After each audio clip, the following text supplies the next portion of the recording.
Coming to you live, everyone. Happy Monday, May 17th, 18th. Monday, May 18th. Forgetting the days. Every morning, 7 a.m., I'm up doing 10-minute abs. That's what's going on today. Got the casual look because we're talking NFL.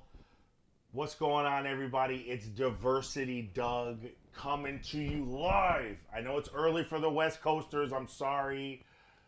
But I want to talk about the NFL's Rooney Rule. What's going on with it? Lots of changes coming up. There's a vote on it tomorrow. So I want to break it down.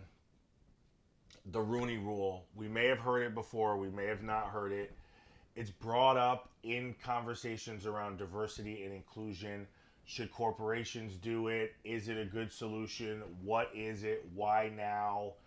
And let me break it down. It was proposed in 2002 and started in 2003. And it started in the NFL.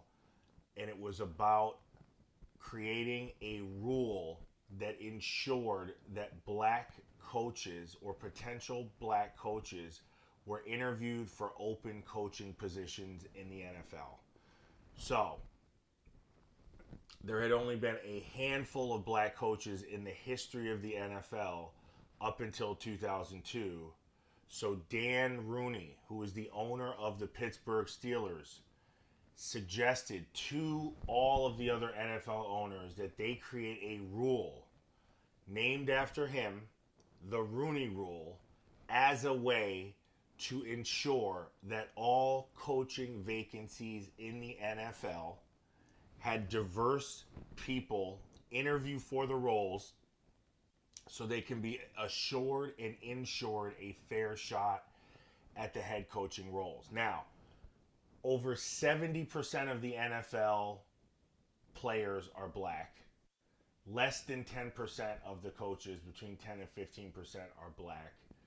Why is this happening? And then they looked at it, broke it down. So, Dan Rooney created the rule, 2002 proposed it, kicked it in 2003.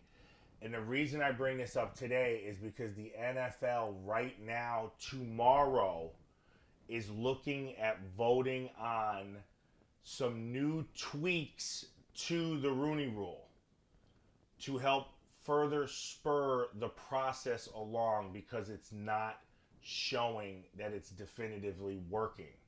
So there's a lot of workarounds and loopholes to the Rooney Rule and what's happening. This is a chart that 538.com put together. But what it shares here is that on the left of the chart was the beginning of the process where there really wasn't a lot of black coaches in the NFL.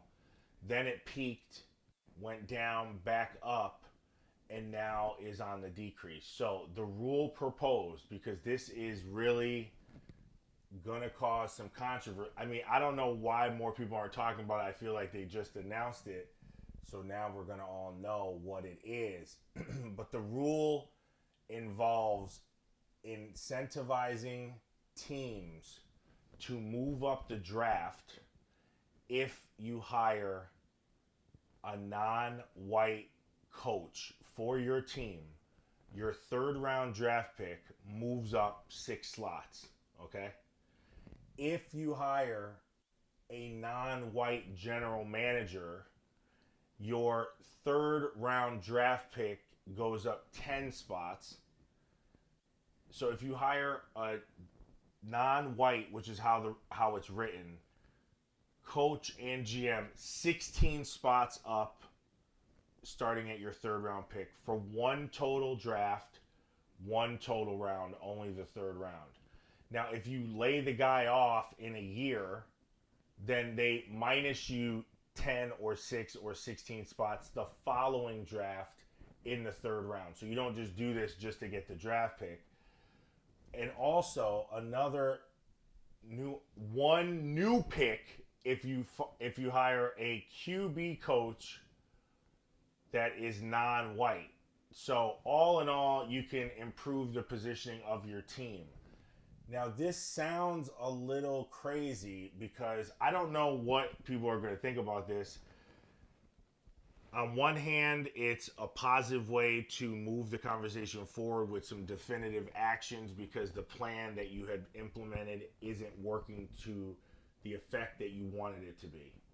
But then on the other hand, are you putting a stigma on individuals for being hired?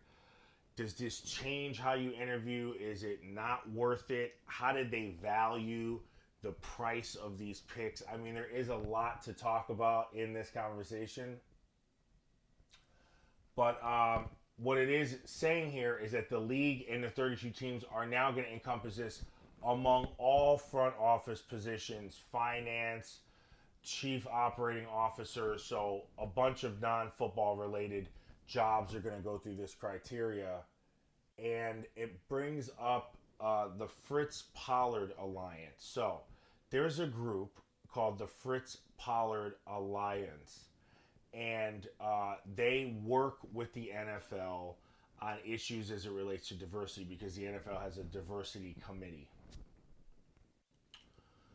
And most people don't know who Fritz Pollard is, so we should just start there. And Fritz Pollard was the first black coach in the NFL. He coached in the 20s, 2 different teams. From him until 1979, he was the only black coach in the NFL.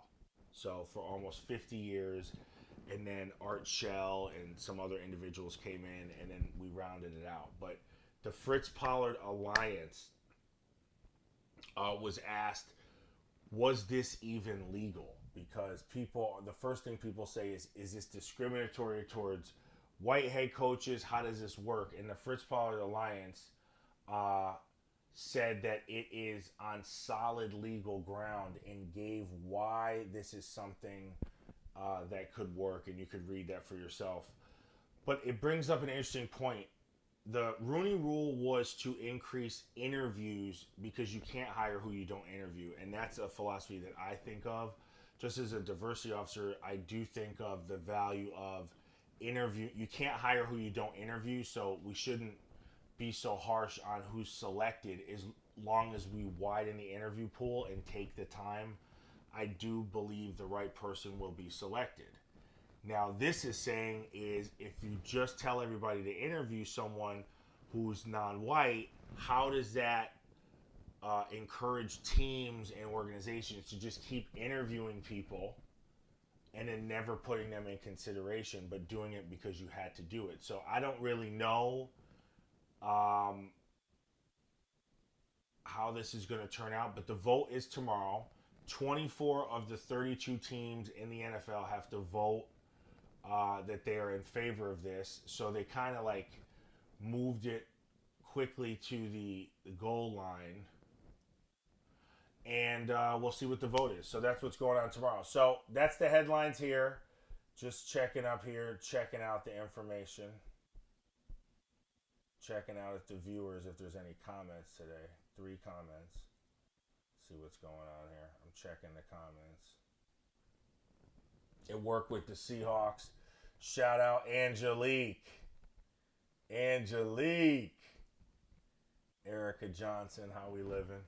All right, so guys, this is the headline today. I will see you all tomorrow. The Rooney Rule, would it work for private organizations? Would it work for publicly traded companies? Think about it. Let's talk about the NFL vote tomorrow, and I am out.